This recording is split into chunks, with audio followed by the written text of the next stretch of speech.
Hey everyone, we're back for part two of 1984. You're still in my bedroom, but I want to introduce you to Morty. He was the mascot for my roommates from a few years ago. I wanted to show him to you because he has Winston as his name. We named him Mortimer Winston Churchill the Bulldog. So, not totally relevant to 1984, but I thought you might want to see him. Okay, so I'm on page 8. It's right after Winston writing in his diary. You can tell because the text looks different, it's italicized. So make sure you find that if you're following along on the online version. Okay. Winston stopped writing, partly because he was suffering from cramp. He did not know what had made him pour out the stream of rubbish, but the curious thing was that while he was doing so, a totally different memory had clarified itself in his mind, to the point where he almost felt equal to writing it down. It was, he now realized, because of this other instant that he had suddenly decided to come home and begin the diary today. It had happened that morning at the ministry, if anything so nebulous could be said to happen. It was nearly 1100, and in the records department where Winston worked, they were dragging the chairs out of the cubicles and grouping them in the center of the hall, opposite the big telescreen, in preparation for the 2 minutes hate. Winston was just taking his place in one of the middle rows when two people whom he knew by sight but had never spoken to came unexpectedly into the room. One of them was a girl, whom he often passed in the corridors. He did not know her name, but he knew that she worked in the fiction department. Presumably, since he had sometimes seen her with oily hands and carrying a spanner, she had some mechanical job on one of the novel-writing machines. She was a bold-looking girl of about 27, with thick dark hair, a freckled face, and swift athletic movements. A narrow scarlet sash emblem of the Junior Anti-Sex League was wound several times around the waist of her overalls, just tightly enough to bring out the shapeliness of her hips. Winston had disliked her from the very first moment of seeing her. He knew the reason. It was because of the atmosphere of hockey fields and cold baths and community hikes and general clean-mindedness which she managed to carry about with her. He disliked nearly all women, and especially the young and pretty ones. It was always the women, and above all the young ones, who were the most bigoted adherents of the party, the swallowers of slogans, the amateur spies and nosers out of unorthodoxy. But this particular girl gave him the impression of being more dangerous than most. Once when they passed in the corridor, she had given him a quick sidelong glance, which seemed to pierce right into him, and for a moment had filled him with black terror. The idea had even crossed his mind that she might be an agent of the thought police. That, it was true, was very unlikely. Still, he continued to feel a peculiar uneasiness, which had fear mixed up in it as well as hostility whenever she was anywhere near him.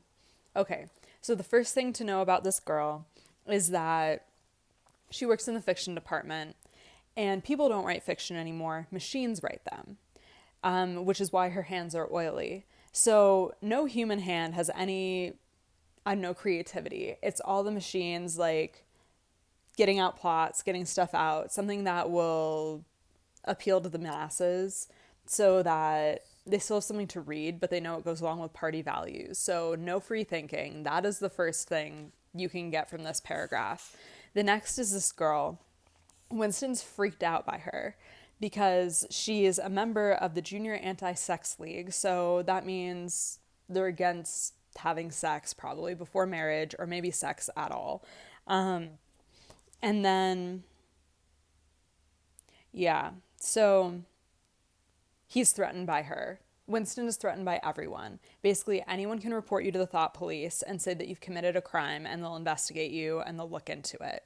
Winston's particularly afraid of women because maybe like looking at them, or he's attracted to her, and then she keeps looking at him, so he's afraid of her. So that's another important thing to know about this government, is that they they brainwash people. They brainwash especially the younger people who didn't grow up in a different world. Winston grew up in a slightly different world because when he was a child, he remembered that things were different, but doesn't totally remember how.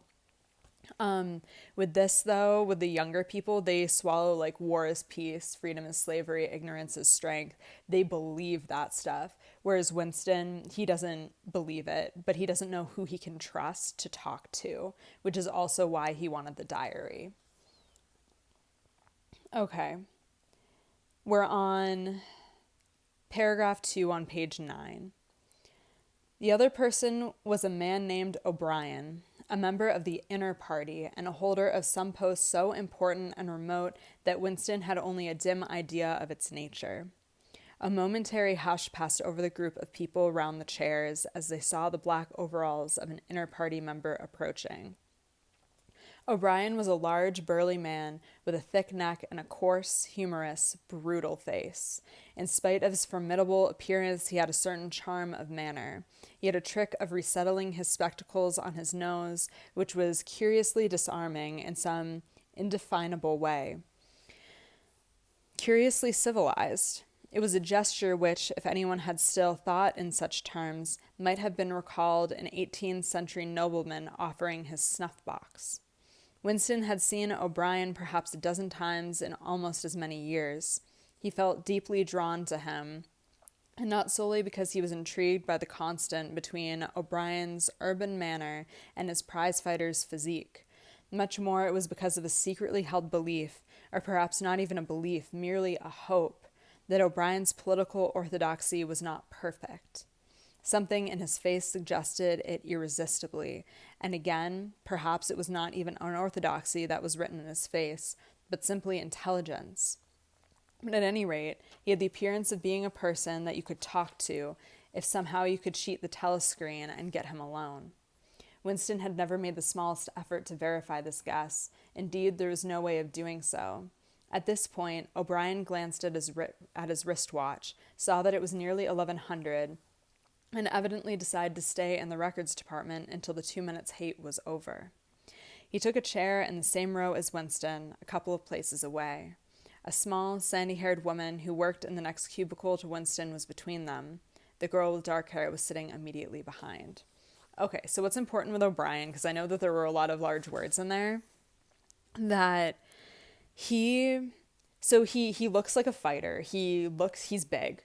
But he also wears glasses, and the way he handles his glasses, like pushes them up or takes them off and puts them on, it makes him appear like kind of noble or kind of, I don't know, like he has power.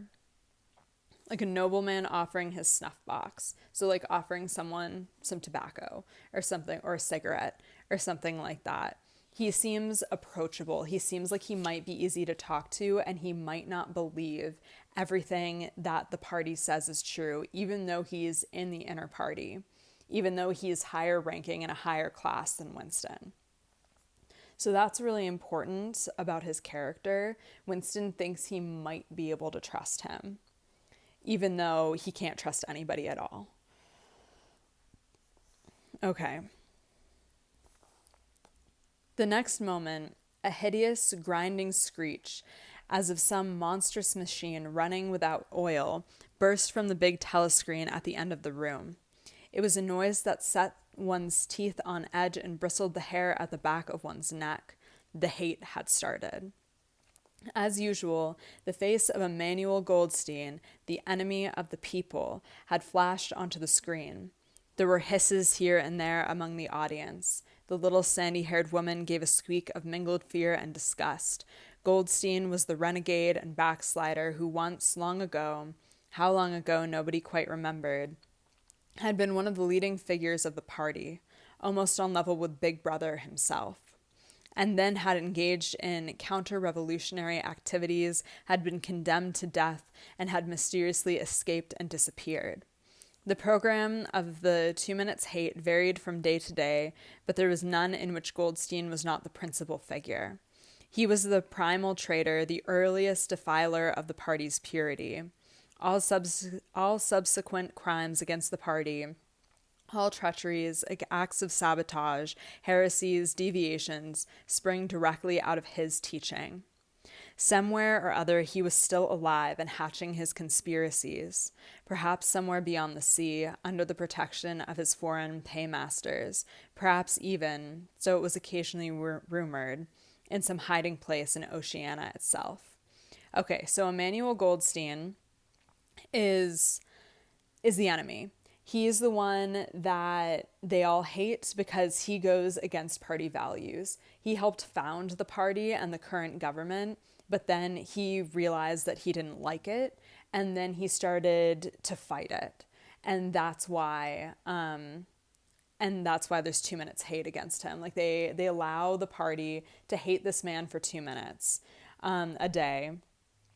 And then there's a whole week also devoted to hating this man. Whether or not he's real or not is kind of up in the air. Because when there's authoritarian governments like this, so instead of having the people hate this particular government, they give them a figure, a scapegoat to hate instead, who didn't really do anything to them and isn't doing anything that the government is doing, but then they can blame this person, in this case it's Emmanuel Goldstein, for the way that things are. And so in this case, it helps make it so the people in the party, they have God, I forgot the word. They have a place to put all their hate, which is Emmanuel Goldstein, and then they can go along and do things in the party and then just remember that they hate Emmanuel Goldstein and not the party, if that makes sense. If that doesn't make sense, please write in the comments and I'll clarify more. Okay, I'm going to keep going. We're on the last paragraph of the page in the book I'm in. Winston's diaphragm was constricted. He could never see the face of Goldstein without a painful mixture of emotions. It was a lean Jewish face, with a green fuzzy areole of white hair and a small goatee beard. A clever face, and yet somehow inherently despicable, with a kind of senile silliness in the long thin nose near the end of which a pair of spectacles was perched. It resembled the face of a sheep, and the voice, too, had a sheep-like quality. Goldstein was delivering his usual venomous attack upon the doctrines of the party, an attack so exaggerated and perverse that a child should have been able to see through it, and yet just plausible enough to fill one with an alarmed feeling that other people, less level-headed than oneself, might be taken in by it. He was abusing Big Brother. He was denouncing the dictatorship of the party. He was demanding the immediate conclusion of peace with Eurasia. He was advocating freedom of speech, freedom of the press, freedom of assembly, freedom of thought. He was crying hysterically that the revolution had been betrayed, and all this in rapid polysyllabic speech, which was a sort of parody of the habitual style of the orators of the party, and even contained newspeak words, more newspeak words, indeed, than any party member would normally use in real life. And all the while, lest one should be in any doubt as to the reality which Goldstein's spacious claptrap covered, behind his head on the telescreen there marched the endless columns of the Eurasian army, row after row of solid-looking men with expressionless Asiatic faces, who swam up to the surface of the screen and vanished, to be replaced by others exactly similar. The dull, rhythmic tramp of the soldiers' boots formed the background to Goldstein's bleating voice. So they're comparing Goldstein to a sheep. There's racism in here against people of Asian descent. There's racism against Jewish people here because they're saying, like, these people look a certain way. They're inherently bad. This is what's happening. And then notice the things that Goldstein wants the party to have. Freedom of speech, freedom of the press, freedom of assembly, freedom of thought. These are all things the party doesn't have. But in the United States and in Britain, where this book takes place, we have those things in our world. This world does not have those things. You cannot put whatever you want about, like, say, Donald Trump. You wouldn't be able to put anything out about him if there was no freedom of the press. You could only say good things about him. Freedom of assembly is any group of people coming together. people can't come together and talk about the government. Freedom of thought, that would be writing books, that would be writing philosophy. Like if this book was like this, well, actually, that is something that's been an issue. I had a professor actually who in the 90s wrote a book, and he was taken to court for it because it was too sexual. I don't think he lost the case. I think he won. But it's also like if you write something and people don't agree with it, you can be taken out, you can be killed. And that's something that's happened through history as well. But luckily it doesn't happen so much in the United States and Britain. Okay. And I'm going to continue. This is the last paragraph on the page. Before the hate had proceeded for 30 seconds, uncontrollable exclamations of rage were breaking out from half the people in the room. The self-satisfied, sheep-like face on the screen and the terrifying power of the Eurasian army behind it were too much to be borne. Besides, the sight or even the thought of Goldstein produced fear and anger automatically. He was an object of hatred more constant than either Eurasia or East Asia, since when Oceania was at war with one of these powers, it was generally at peace with the other.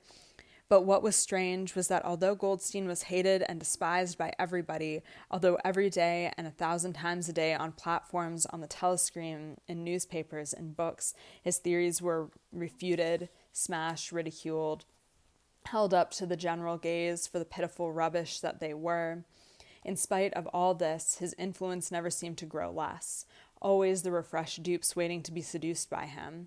A day never passed when the spies and saboteurs acting under his directions were not unmasked by the thought police. He was the commander of a vast shadowy army, an underground network of conspirators dedicated to the overthrow of the state. The Brotherhood, its name was supposed to be. There were also whispered stories of a terrible book, a compendium of all the heresies of which Goldstein was the author and which circulated clandestinely here and there. It was a book without a title. People referred to it, if at all, simply as the book. But one knew of such things only through vague rumors. Neither the Brotherhood nor the book was a subject that any ordinary party member would mention if there was a way of avoiding it. So people are afraid of Goldstein because he's become this face of war, either with Eurasia or East Asia. Notice how those two countries' names sound very similar. So it doesn't even seem to matter like which one Oceania's at war with. They're just always at war with one of them. And that's an excuse to help keep the people down. Because war is something that's easy to say, like, oh, the war is going on, that's why we don't have that much to eat. Oh, the war is going on, that's why these policies are really important to implement. That's why you don't have freedom, because the war is happening. So that's really important. It's a way to keep the people down. And then they have this book that he supposedly wrote about all of the things that he believes in, about freedom of speech, about freedom of assembly, about freedom of the press. And people have never read it, but then they just know that they hate it because they hate Goldstein. And so that's important in here. And then people have a lot of fear of Goldstein because their stability, even though things aren't very stable, is all hinged on this current government. And this government is making them afraid that everyone, like your neighbor, could be with Goldstein. Your neighbor could be with them. And so it's not just Eurasia and East Asia. It's also, it could be anybody. And so that creates a lack of trust, and nobody trusts each other. And it's easier for the government if nobody trusts each other, because then what happens is thought crime will become less because people won't get together in groups and try to either overthrow the government or to do any activities that are against the party because they're afraid that they're going to get caught, or that someone's going to pretend that they're okay with something going on or okay with a cause that, like freedom of speech, like they're going to pretend that they're okay with freedom of speech just to see how far your thought crime will go, and then they'll just report you to the thought police. And so people are afraid of that too. Okay. Okay, now we're on the second paragraph on page 12. In its second minute, the hate rose to a frenzy. People were leaping up and down in their places and shouting at the tops of their voices in an effort to drown the maddening, bleating voice that came from the screen. The little sandy-haired woman had turned bright pink, and her mouth was opening and shutting like that of a landed fish. Even O'Brien's heavy face was flushed. He was sitting very straight in his chair, his powerful chest swelling and quivering as though he was standing up to the assault of a wave. The dark-haired girl behind Winston had begun crying out, "Swine, swine, swine," and suddenly she picked up a heavy Newspeak dictionary and flung it at the screen. It struck Goldstein's nose and bounced off. The voice continued, inexorably. In a lucid moment, Winston found that he was shouting with the others and kicking his heel violently against the rung of his chair. The horrible thing about the 2 minutes' hate was not that one was obliged to act a part, but that it was impossible to avoid joining in. Within 30 seconds, any pretense was always unnecessary. A hideous ecstasy of fear and vindictiveness, a desire to kill, to torture, to smash faces in with a sledgehammer, seemed to flow through the whole group of people like an electric current, turning one even against one's own will, into a grimacing, screaming lunatic. And yet the rage that one felt was an abstract, undirected emotion, which could be switched from one object to another like that of a blow lamp. Thus, at one moment, Winston's hatred was not turned against Goldstein at all, but on the contrary, against Big Brother, the party, and the thought police. And at such moments his heart went out to the lonely, derided heretic on the screen, sole guardian of truth and sanity in a world of lies. And yet the very next instant he was at one with the people about him, and all that was said of Goldstein seemed to him to be true. At those moments, his secret loathing of Big Brother changed into adoration, and Big Brother seemed to tower up, an invincible, fearless protector, standing like a rock against the hordes of Asia, and Goldstein, in spite of his isolation, his helplessness, and the doubt that hung about his very existence, seemed like a sinister enchanter, capable by the mere power of his voice of wrecking the structure of civilization. So this is important because it doesn't matter that who Winston hates. It keeps switching back and forth, that he hates Goldstein, he hates the party, he hates Goldstein, he hates the party. And that's what the party is intending with this. It allows people to get out all their anger, all of their hate on Goldstein, so they don't turn that hatred onto the party. And no matter what you do, like, Winston doesn't even necessarily want to join in, but he does anyway. He keeps yelling with everybody else. He keeps doing everything that everyone else is doing. And that's really important too. It's kind of like this herd mentality, like you follow the herd. And if one person is doing something, maybe more people will do it, and then more people will do it, and you'll follow along just so you're not left out, or so you're not looking like you're doing anything different than anybody else. So you're not called out, or there's not attention called to you, so that you can blend in more. So that's important. Okay. It was even possible at moments to switch one's hatred this way or that by a voluntary act. Suddenly, by the sort of violent effort with which one wrenches one's head away from the pillow in a nightmare, Winston succeeded in transferring his hatred from the face on the screen to the dark-haired girl behind him. Vivid, beautiful hallucinations flashed through his mind.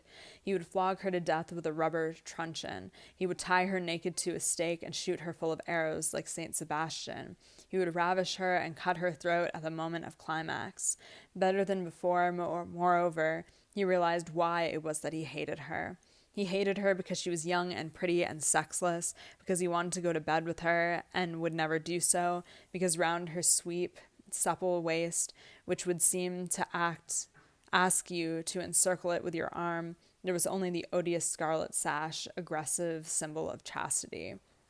So he hates the girl, basically, because he doesn't have freedom to have sex with anyone he wants. He is filled with sexual tension, and he is not able to express it in any way. So then he focuses it on this girl, which is not entirely fair, but it is what it is. The hate rose to its climax. The voice of Goldstein had become an actual sheep's bleat, and for an instant the face changed into that of a sheep. Then the sheep face melted into the figure of a Eurasian shoulder who seemed to be advancing, huge and terrible, his submachine gun roaring and seeming to spring out of the surface of the screen so that some of the people in the front row actually flinched backward in their seats. But in the same moment, drawing a deep sigh of relief from everybody, the hostile figure melted into the face of Big Brother, black-haired, black-mustachioed, full of power and mysterious calm, and so vast that it almost filled up the screen.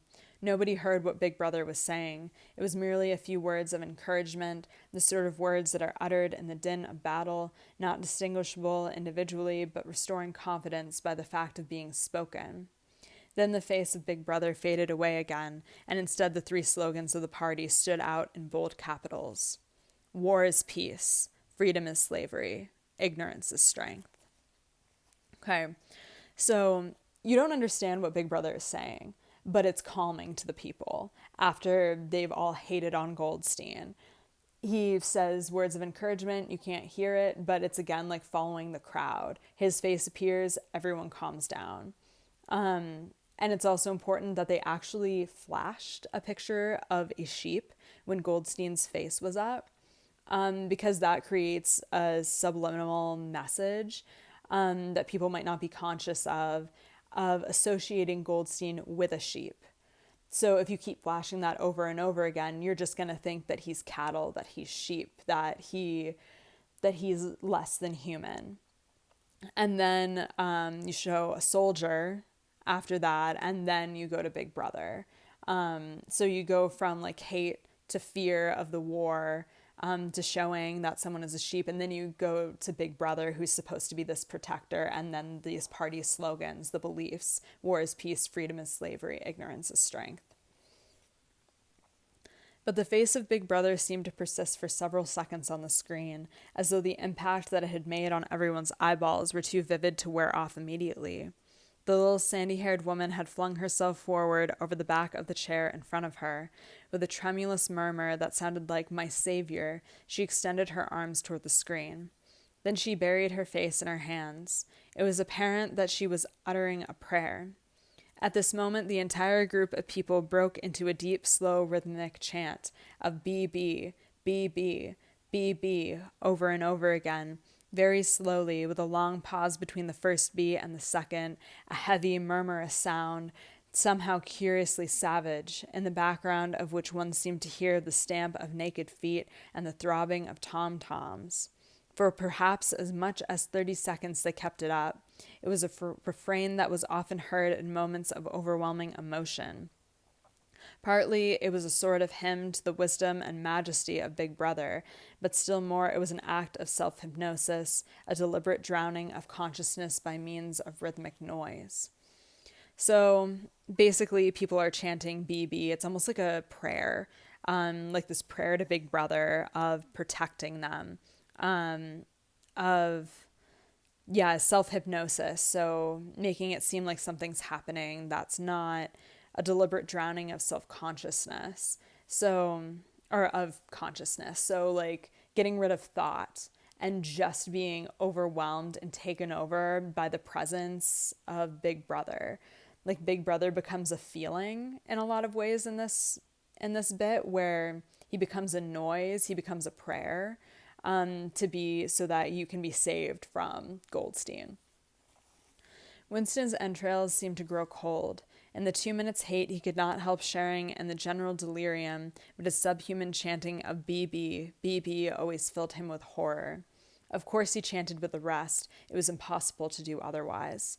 To disassemble your feelings, to control your face, to do what everyone else was doing was an instinctive reaction.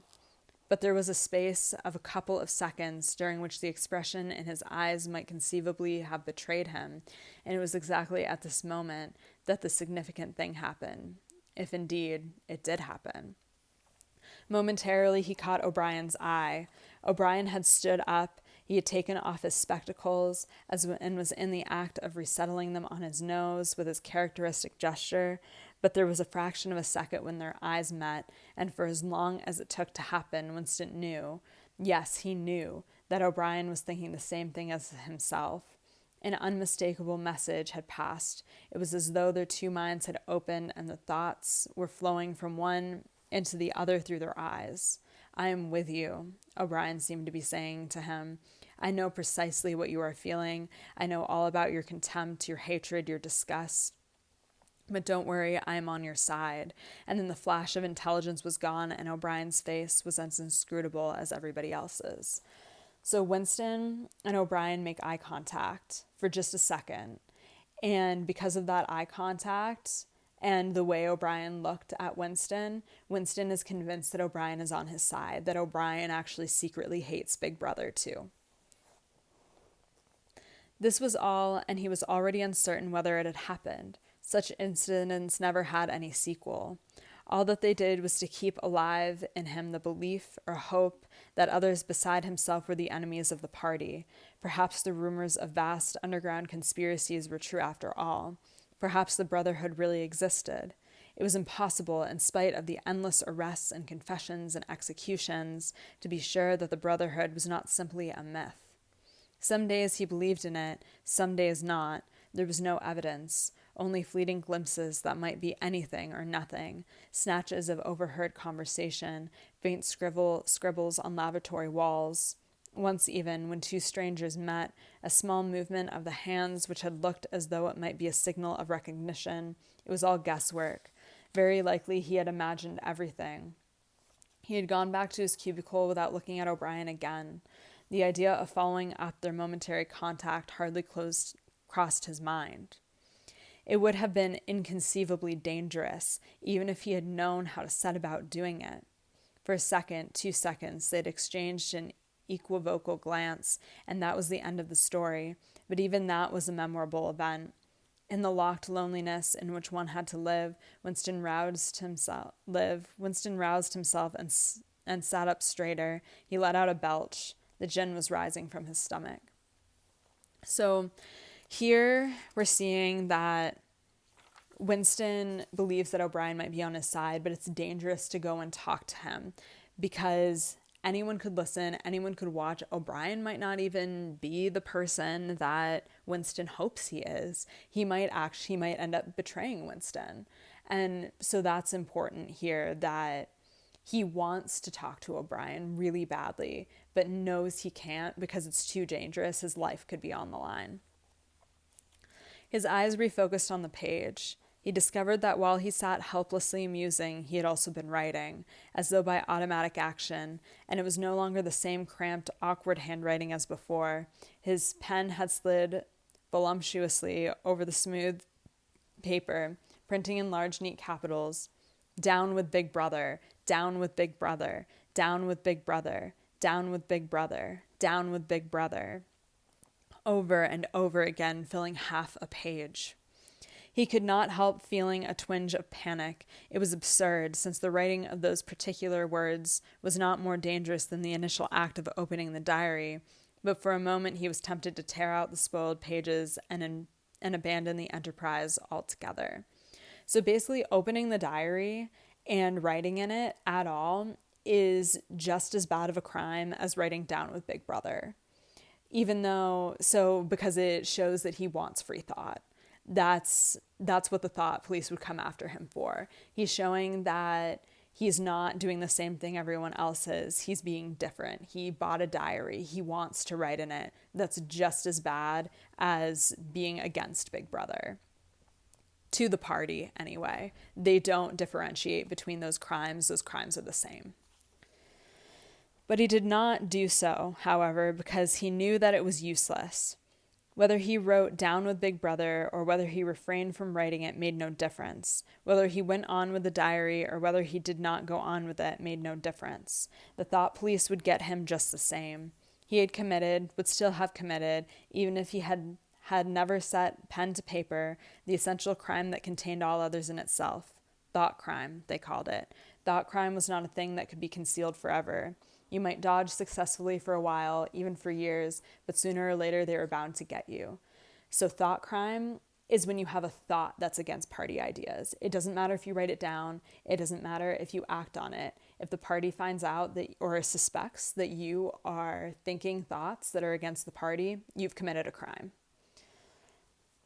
It was always at night. The arrests invariably happen at night. The sudden jerk out of sleep, the rough hand shaking your shoulder, the lights glaring in your eyes, the ring of hard faces round the bed. In the vast majority of cases, there was no trial, no report of the arrest. People simply disappeared, always during the night. Your name was removed from the registers. Every record of everything you had ever done was wiped out. Your one-time existence was denied and then forgotten. You were abolished, annihilated, vaporized was the usual word. So basically, if you commit a thought crime and you're taken by the thought police, they erase you from everything. You're not allowed to be talked about.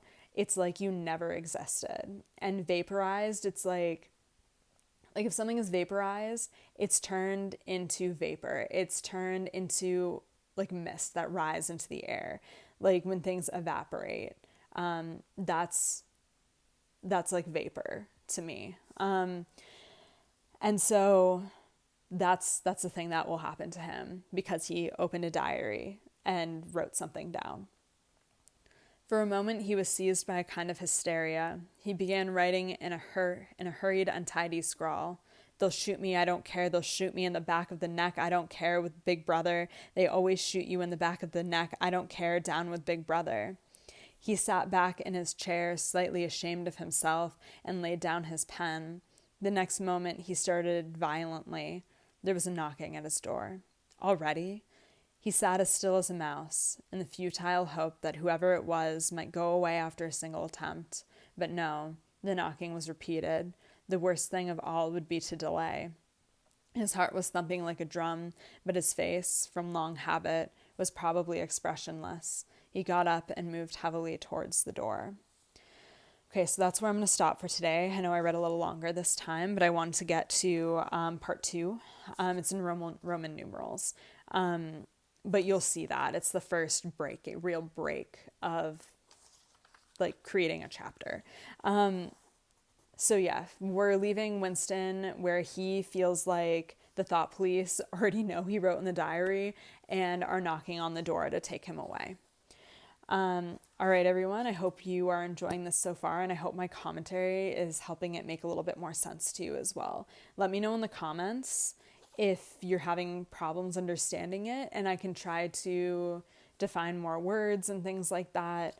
I think, though, that I'll try to put up some pictures, too, of what this world might look like, and I think that might help as well.